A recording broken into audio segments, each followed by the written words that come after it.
Why peace?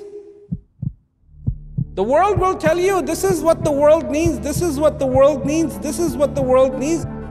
But 7 billion people on the face of this earth are crying out for one thing and one thing alone, and that is peace. And peace is not the absence of war.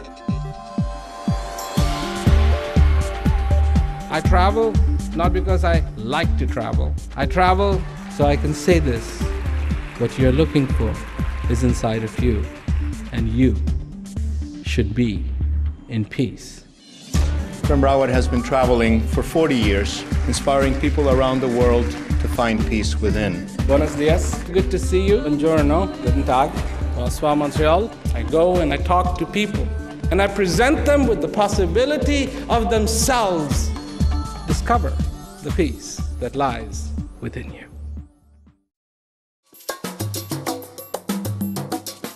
In Sao Paulo, Brazil, the Words of Peace television series began airing a decade ago. Today, it reaches more than 10 million homes each week in the city of Sao Paulo and over 40 million homes in all of Brazil. Mexendo nos canais da televisão, procurando algo assim interessante, porque é muito difícil de a gente assistir alguma coisa, e também buscando alguma coisa que estava passando um momento muito difícil. E a hora que eu encontrei e comecei a escutar as palavras dele, me tocou muito o meu coração. É simplesmente sensacional e era o que eu esperava. E é o que Prem Rawat transmite não só ao vivo, pela internet, nos seus DVDs, a sua palavra, enfim, é único e insubstituível. É como se abrisse portais dentro de mim. São portas, são fechaduras que vão se abrindo. Cada palestra que ele dá, eu fico mais encantada, porque sempre mexe com alguma coisa que estava ali guardada. É muita emoção, eu acho que é emocionante. Amanhã eu volto. E veio de encontro realmente aquilo que eu estava precisando ouvir. Então, em algumas mensagens dele, eu tenho tirado ensinamentos para o meu dia a dia. Tenho falado para as pessoas das mensagens, dou o site para as pessoas procurarem, falo qual é o canal, mas eu gosto bastante, tem me ajudado bastante mesmo. Recently, Prem Rawat was interviewed by Fernando Mauro Trezza, the president of the Brazilian Association of Community Television Channels. Thank you very much. Thank you for having me, and I am very honored too to be participating in the 10th anniversary of this beautiful thing, which is people accepting the message of peace. The interview marked the 10th anniversary of the Words of Peace television series being aired in Brazil. In part 1 of the interview, Prem Rawat and Fernando Trezza discussed a variety of topics, including the human need for peace and the profound impact of the Words of Peace television series in Brazil. In part 2, they continue the interview discussing Prem Rawat's humanitarian work through the Prem Rawat Foundation and the transformative effects of his message of peace on people throughout the world.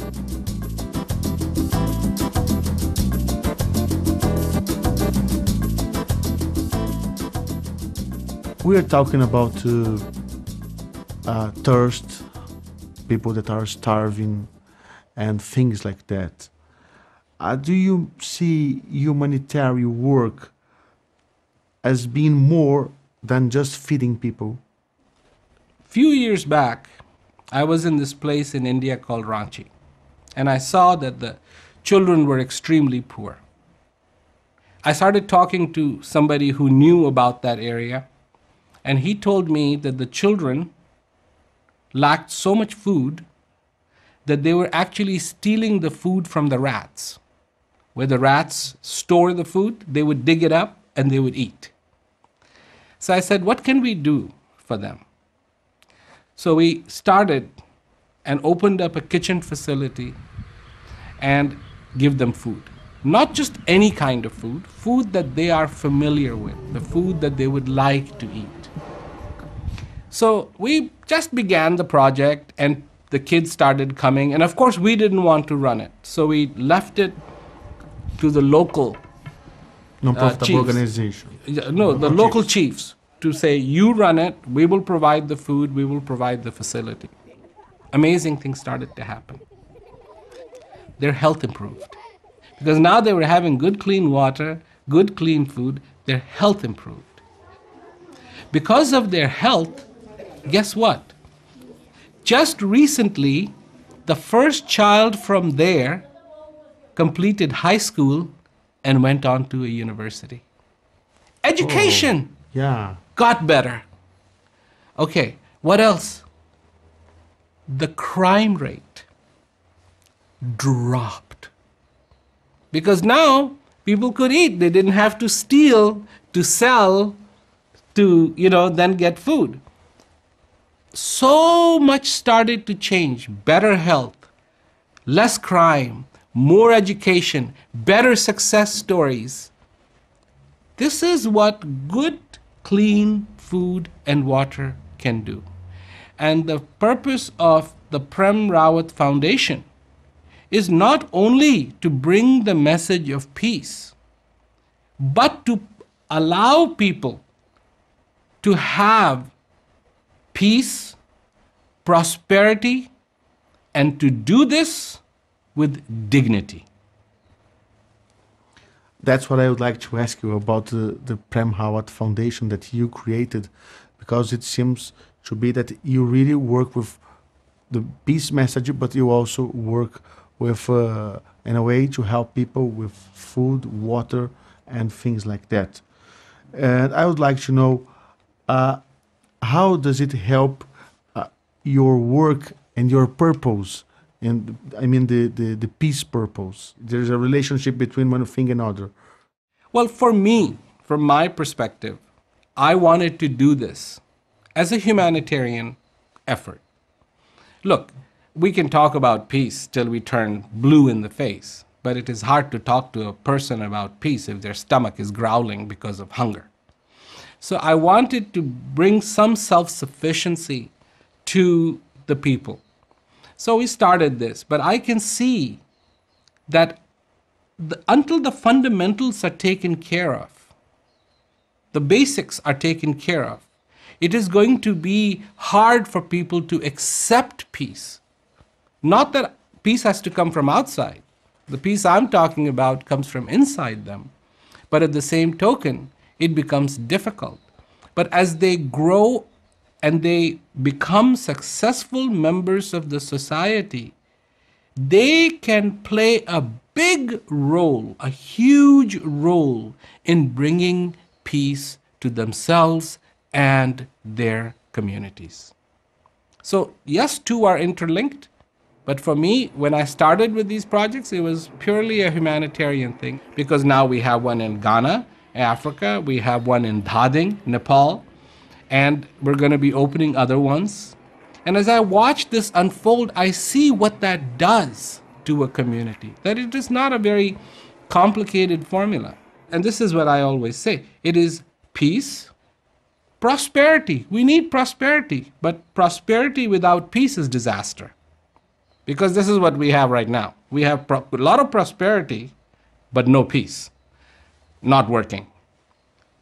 Peace, then prosperity, and to do this with a lot of dignity. Not trying to convert people, not trying to change people. Accepting them. Accepting them, accepting their beliefs, accepting all of what they are, and yet bringing them the message of peace and bringing them the possibility of prosperity. Mr. Prem Rawat, can world leaders really make a difference to peace in the world? And how do you think your message can impact them? Because we know that you are always in very big conferences all over the world. Recently, you were talking to people in the Italian Senate and in Rome and things like that. And I would like to know, how can your message impact global leaders? Well, I must first of all apologize to a lot of the leaders, because I have met a lot of leaders and they're beautiful people and they want peace in their lives too. It's not like that they become leaders and they become different.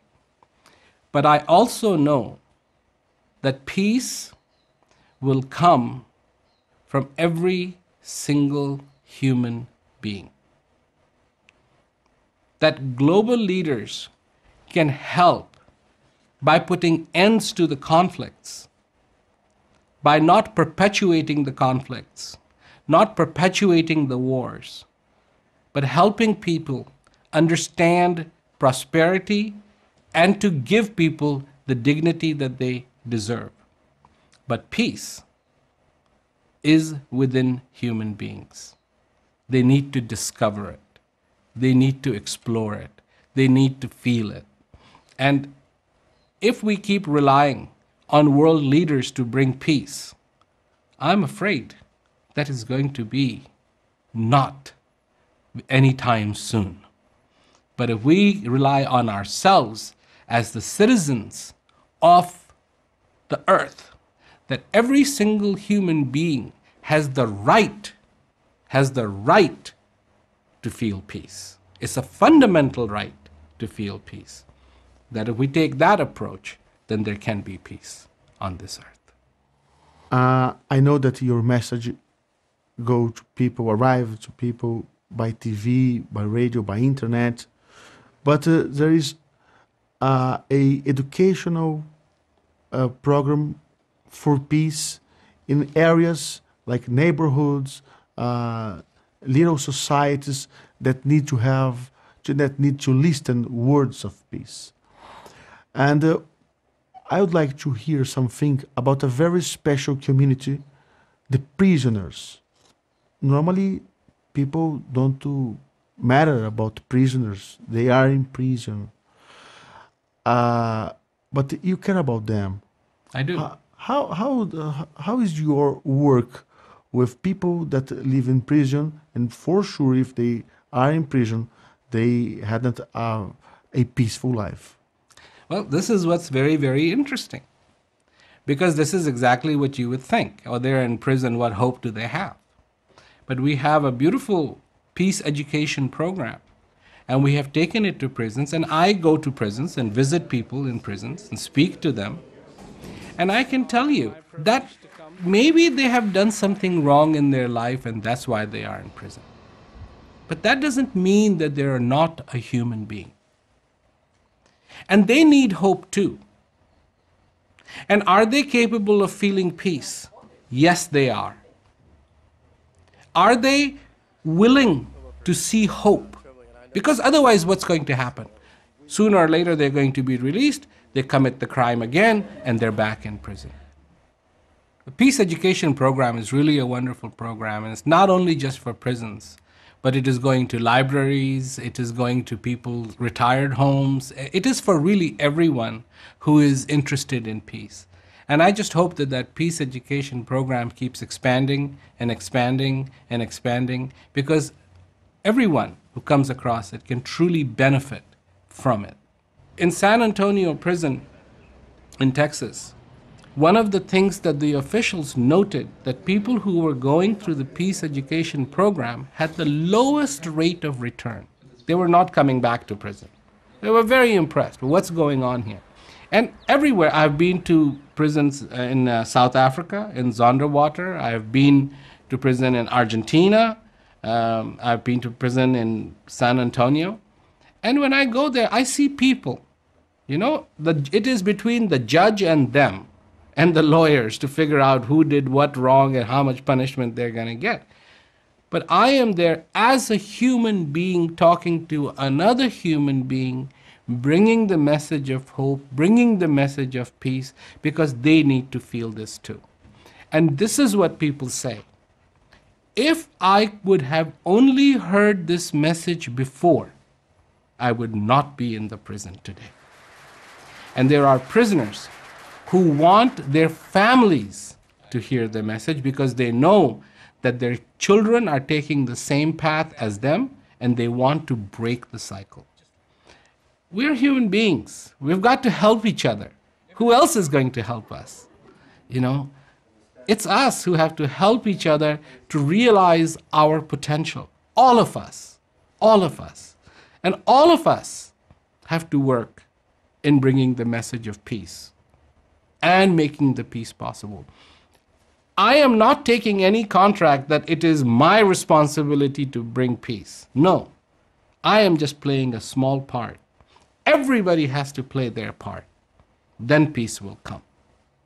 As we know, you are working through many decades trying to bring peace to people, trying to make people find the peace that's inside themselves. And with your humanitarian work with people that are in prison and things like that, recently you received an award, recognition that was given to Nelson Mandela and Hillary Clinton. And I would like to know, how do you feel receiving this recognition, this kind of awards, and how does it help your work? Well, I don't see that the awards are just for me. I see that they are recognizing the involvement and the efforts of everyone who is interested on peace, who is interested in having peace on this earth. This is what I see it as. Yes, they may have my name on it, but I really see that that is a recognition of all those people who want peace. Not the critics who say, no, there can never be peace, but it is someone in a beautiful position recognizing the efforts and works of all of us around the world, whoever you are, wherever you are, that you are interested in peace. And that's what's going to make a difference. And the way it helps is that people have a greater understanding, a greater knowledge that there are people on this face of this earth who are genuinely working to bring peace. This is very, very important. Not some concept, not some idea, not some theory, not another book, please, but genuinely hands-on working and are interested in bringing peace on this earth. São Paulo, where we are recording this wonderful interview, and personally for me it's an historical interview. It's a very complicated area talking about conflicts. Some people say that's safer to live in Baghdad than living in São Paulo. Well, anyway, you received a title as the Ambassador of Peace from Unipaz, and you also received a citizenship title from this city. I would like to know, why do you think that people that live in a city with so many problems, with conflicts, why are them receiving so well your words of peace? Well, I think when this message touches the heart, and this is very, very different. It is very easy to touch a person's mind. It is very difficult to touch a person's heart. But when a person's heart is touched, a beautiful reality starts to take place. When it hasn't rained for a long time and the first rain begins, there is an incredible smell, a beautiful perfume. It is the smell of the earth absorbing that water. Now, you can actually, and definitely in India, you can actually buy this perfume. But to smell it in real, different. It's completely different. And the same thing when the heart gets touched. This is not about theory. I'm so thankful to the people who gave me the Unipaz, who gave me the Ambassador of Peace. Every time I go out there, try to talk to people, I try to uphold the standard of what they have given me. Be the Ambassador of Peace. And I would like to see nothing more than the 7 billion people on the face of this earth to be the ambassador of peace. Each one. Well, we are here celebrating 10 years of this so special TV program in South America, especially here in Brazil. And I would like to know what's your vision through the next 10 years from now.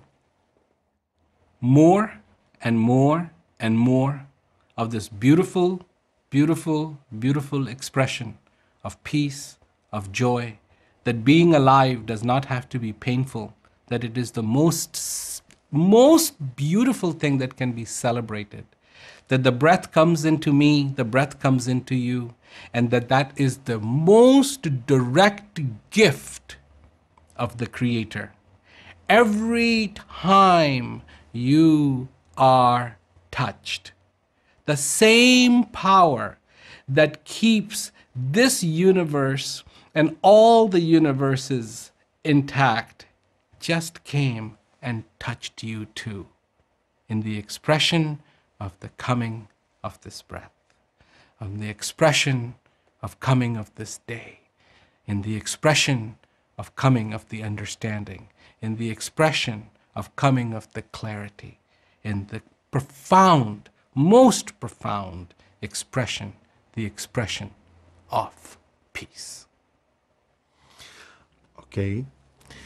You use a lot of stories and sense of humor in your TV show, and this was one of the reasons I really enjoy it. Could you give us some examples of these real stories that reach people? In this day and age, it's not specifically about a certain group of people or a certain individual, but just trying to reflect upon our silliness, how silly we can sometimes be. And one of the stories that I give is, once upon a time, there was this kingdom. And in this kingdom,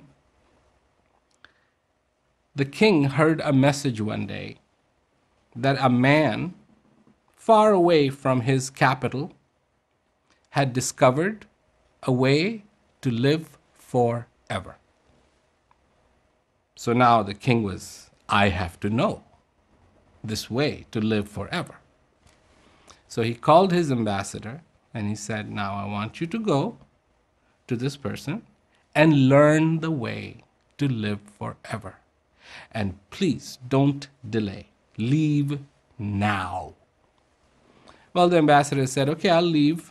So he went home, he packed, and he left. And the king is waiting, because he wants to live forever. So he's waiting for the ambassador, and 2 days later, the ambassador comes back and says, King, I have very bad news. As soon as I got there, the man who had figured a way to live forever had died. And the king was furious. You delayed. If you would have reached there in time, this man would have been alive. You could have learned the way to live forever. You could come back. You could have taught me the way to live forever. And I would have been able to live forever. Now, when you hear that story, it's like, but it's so real.